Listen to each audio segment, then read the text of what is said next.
The snow was falling the way secrets fall, slow, silent, and heavy enough to bury things. Henry Vale, a man known in boardrooms for never missing a detail, nearly walked past the bundled little shape standing alone by the wrought iron gate. He was lost in the noise of his own frantic schedule when he heard the faint, quivering voice that would change everything. The voice didn't belong on a cold street at midnight, nor did the tiny pair of boots half buried in frost. Yet there she stood, a little girl with trembling hands, red cheeks, and eyes too wide to belong to someone so small. She looked up at him as if he were the last light in a world full of shadows. And then she said the words that made his breath freeze colder than the winter air. "Sir, my mom didn't come home last night. If you believe the world still has room for kindness, second chances, and people who do the right thing even when they don't have to, then please like, comment, share, and subscribe. It means more than you know." Henry had spent years perfecting the art of keeping his heart armored.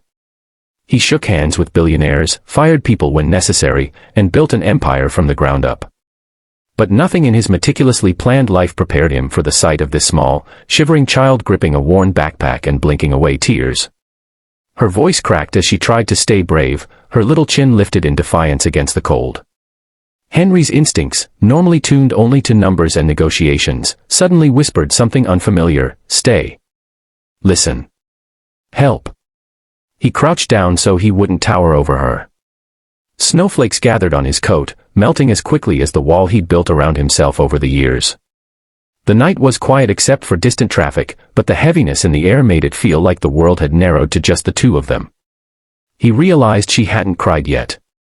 She was too busy surviving. Too used to hiding fear behind determination. Too practiced in pretending everything was fine. And that, somehow, made it worse. Her name was Elsie. Her coat was thin. Her hair was tangled from the wind.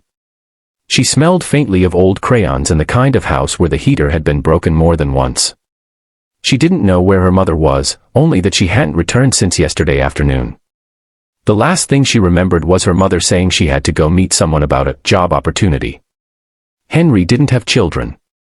He'd never been the type to imagine fatherhood. Yet as Elsie talked, her numb hand still gripping his like they'd known each other for years, he felt a sharp ache in his chest, the kind that comes when the universe gives you a moment you can't turn away from. He offered to take her somewhere warm, but she shook her head. She didn't want to leave the gate. Her mother had told her to stay close to home. So she had stayed, waiting as hours slipped past and the temperature dropped, until her feet were stiff blocks of ice inside tiny shoes. Henry realized then that she'd been out there longer than she admitted. And nobody else had stopped. Nobody else had asked. Nobody else had cared. With gentle persuasion, he convinced her to at least step inside the nearby building lobby, where heaters hummed and security guards nodded at him with immediate respect, the kind of respect his wealth normally commanded, not that he cared about it tonight. He found a half-broken vending machine and bought her a warm drink, which she held with both hands like a precious secret. Her eyes softened, losing their earlier stiffness. She trusted him. And trust from a child was something he had never earned before. As Elsie warmed up, Henry contacted his assistant, trying to keep his voice level as he requested information about shelters, hospitals, anything that might help track down Elsie's mother. But something about the situation tugged at Henry's memory. A job opportunity. A meeting across town. A young mother struggling to provide. His company had received dozens of job applicants recently, single parents, recent layoffs, people drowning in desperation.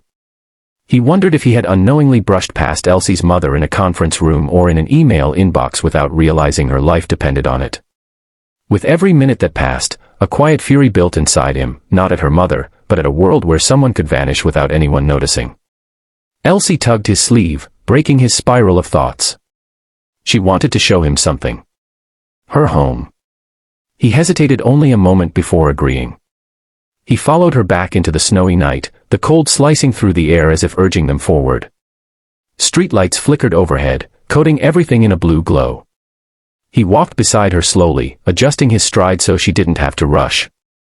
She talked as they walked, about her favorite picture book, about how her mom braided her hair when she wasn't too tired, about how she always saved the last cookie for Elsie no matter how hungry she was. Every word made Henry's chest feel heavier. When they reached the apartment building, Henry's heart sank further. The hallway smelled of old carpet and dampness. The walls were chipped. The elevator was broken.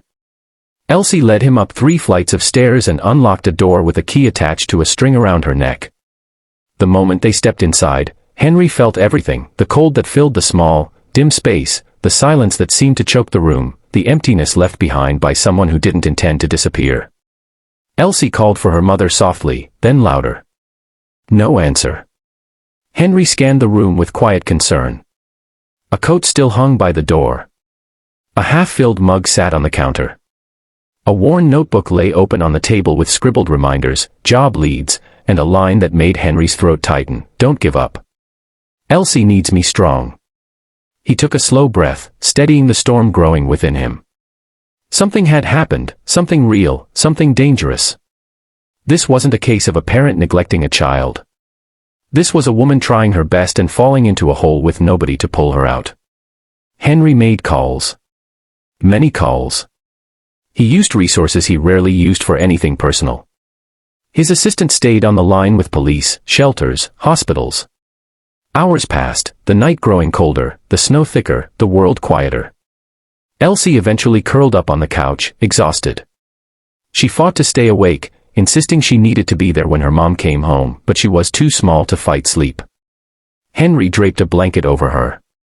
For a moment, he simply watched her sleep, this fragile little soul trusting him more than she should have to.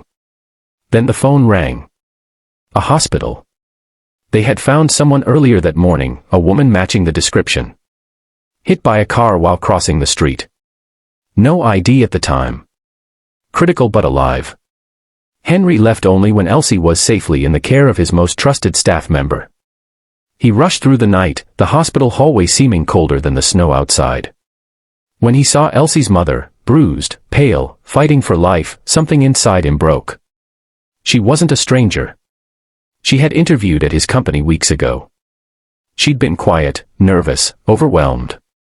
One of many applicants he had turned down without a second thought. He had no idea she'd walked out of that building with a broken heart and a daughter depending on her. Guilt wrapped around him like chains.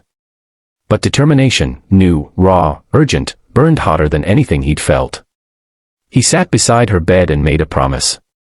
Out loud or not, he wasn't sure. But he meant every word. He promised she would not fight alone. He promised Elsie wouldn't feel abandoned again. He promised to fix what could be fixed, and to protect what could still be saved. When Elsie woke up the next morning, Henry was there. He lifted her gently and carried her into the hospital room.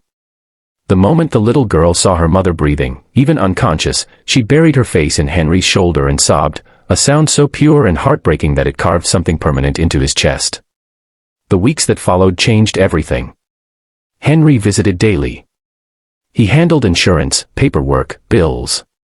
He arranged specialists and offered a job to Elsie's mother the moment she was able to stand again, not because he pitied her, but because he finally saw what he had missed, her strength, her resilience, her incredible determination to give her daughter a life better than her own. And somewhere along the way, without meaning to, Henry became part of that life. He taught Elsie how to draw snowmen that didn't fall over.